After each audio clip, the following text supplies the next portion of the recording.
હાલની તો દીવ ડેમના વધુ 2 દરવાજા 30 મીટર ખોલવામાં આવ્યા છે।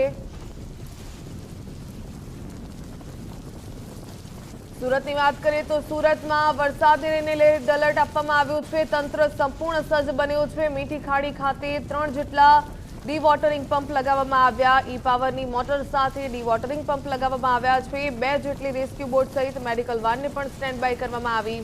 ઉપરવાસમાં ભારે વરસાદથી ખાડીના જળસ્તરમાં વધારો થયો। તંત્રના અધિકારીઓ અને કર્મચારીઓને પણ તૈનાત કરી દેવામાં આવ્યા છે।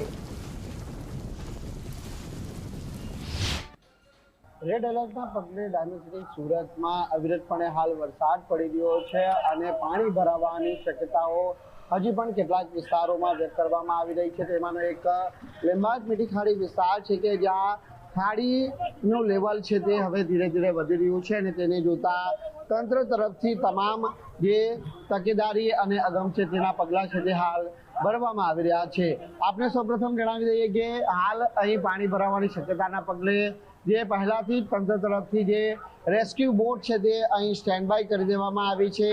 આ ઉપરાંત જે મેડિકલ વાન છે તેને પણ અહીં સ્ટેન્ડ બાય મૂકવામાં આવી છે। એટલે રાહત અને બચાવ કામગીરી કરવા માટે આગોતરું આયોજન છે તે તંત્ર તરફથી હાલ કરી દેવામાં આવ્યું છે। બીજી તસવીરો એ બતાવવાનો પ્રયત્ન કરીશું કે જે પાણી ભરાય અને તે સંજોગોની અંદર આ પાણીનો નિકાલ કઈ રીતે ઝડપી રીતે થાય તે માટેના પ્રયત્ન પણ હાલ શરૂ કરી દેવામાં આવ્યા છે।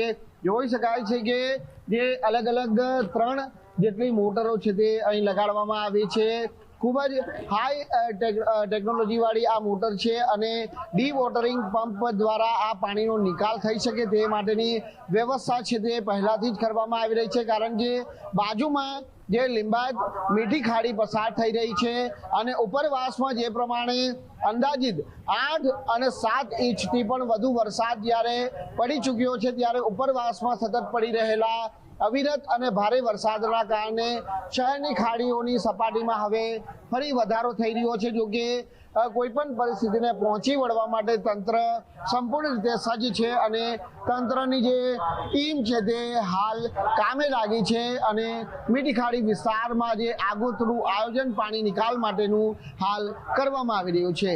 કેમેરામેન દેવાંગ રાણા સાથે રાકેશ બ્રહ્મભટ્ટ, ગુજરાત ફર્સ્ટ, સુરત।